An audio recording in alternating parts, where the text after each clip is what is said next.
call your timeout. You got a chance. Fields, and he's going down. And now those 3 timeouts come into play for Shane Steichen, Dayo Odeyingbo.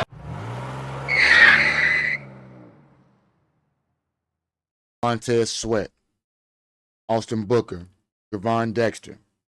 Names that everybody throw out when talking about the Bears' defense improving this year. But none of those players hold the key to whether or not this defense becomes something special in the NFC. The player I'm tracking right now, Dayo Odeyingbo.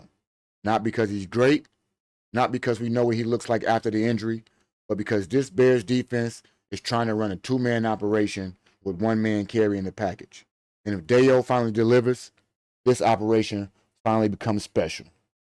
Your career trajectory right now based on what you were able to do in Indy and where you think you're headed as you arrive here? Yeah, for me, I still believe I'm just at the beginning. You know, I have a lot of football ahead of me, and I'm just, starting to hit my stride.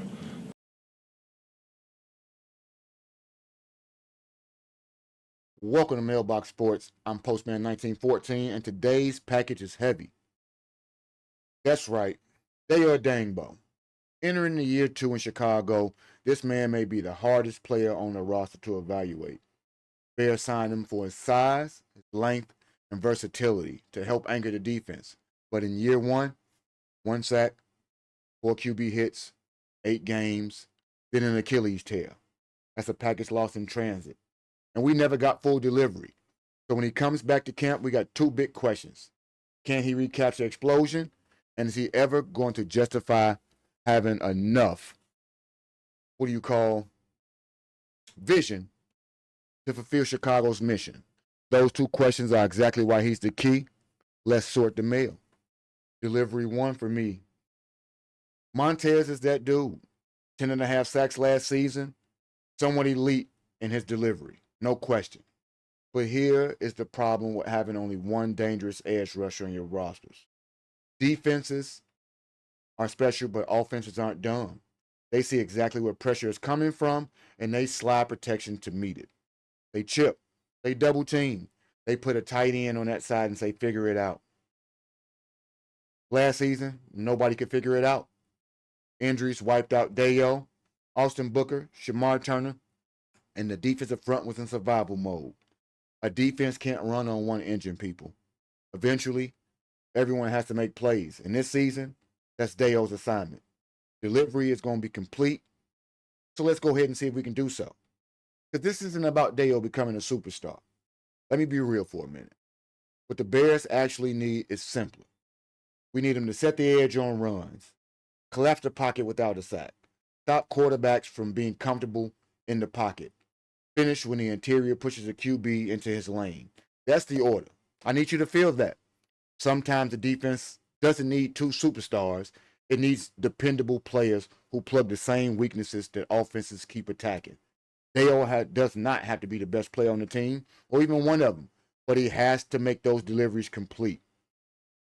Here's what the Bears, I think, want him to do in the first place. At 6'5", 280, he isn't a one-position guy. I think he can hold down the edge, kick inside on passing downs, and assist in the run game. But I think that gives Dennis Allen options. He can overload the same side with Sweat. He can stunt with Gervon Dexter. I think Dayo is basically a priority flex. He fits into multiple boxes. But I need to say this clearly. Versatility only matters when you execute. So if he doesn't execute, that versatility means nothing. This year is the year that Dayo has to stop being theoretical and start being an actual participant when it comes to delivering on this defense. So, I don't want you to sleep on any connections that this guy may have, because his impact is directly tied to Sweat, to Dexter, and to Booker. Those guys are the most dangerous when the quarterback cannot escape outside. And I think that we need to lock down the edge and trap the QB in the pocket, which means more time for Dayo to convert pressures into sacks and QB hits. And that works the other way as well, because if he does his job, the other guys get to capitalize as well. If Dayo becomes a credible threat behind or on opposite of Montez Sweat, I should say, this Bears defense creates pressure from both sides, and it does so everywhere across the defensive front. So, Deo did suffer an Achilles last year. And for a defensive lineman, I think that is not a footnote. It's a headline. His whole line or his whole game is built on lower body explosion, power, redirect. And eventually, when he gets medically cleared, trusting that leg has to come back. But here's the thing. This isn't his first rodeo. He's torn an Achilles before. And you can look at this two ways. The pessimist says this guy keeps breaking down. How can we depend on him? The optimist says he's been through this rehab before. He's found his way back to the NFL, and he should walk back in seamlessly. What I think this does is give us the opportunity to have a contingency plan. But if Deo comes back and gradually recaptures that explosion, I think that this defense has something that is desperately missed from the moment he went down. A stable presence. So, DBs breaking in, hurried QB decisions. Here's the part that people don't always think about in my estimation. Deo's impact does not stop at the line of scrimmage. When pass rush works, the secondary gets better automatically. I believe that when the secondary does their job, the pass rush can force pressure, force the quarterback to step up. Routes don't have time to develop. Quarterback makes panic decisions, and the defensive backs play a bit more in tune. Turnovers don't have to go up. Safeties get the opportunity to jump throws, and Dennis Allen doesn't have to spend entire game sending desperate blitzes on every critical third down because the four-man front is already getting home. I believe that is the hidden value of Deo Adango producing this year. A stat line does not have to tell you his full story. 6 or 7 stats may not scream Pro Bowl, but if this Bears defense can jump from respectable to dangerous in the NFC, I believe that happens when a big piece of this story, meaning Deo Adango, does his job on the edge and in the interior. So, in closing, I'm not saying Deo Adango is going to carry this defense at all. I'm saying that he might be the missing piece that lets everyone else do their job better. Sweat gets cleaner looks. Dexter thrives inside. Austin gets more opportunities. And Dennis gets to be more creative with the scheme.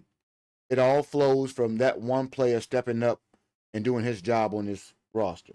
And I believe that Deo's moment, the Bears have the pieces in place to do something special this year, but only if Deo steps up and delivers. So drop it in the comments. Do you trust Deo Adango to make an impact this season, or is this too much pressure coming from a guy that did not produce in his first season with the Bears? Hit that subscribe button, hit the like button, drop the comments below. And until next time, until next delivery, I am your host, Postman1914. Bear down. We gone.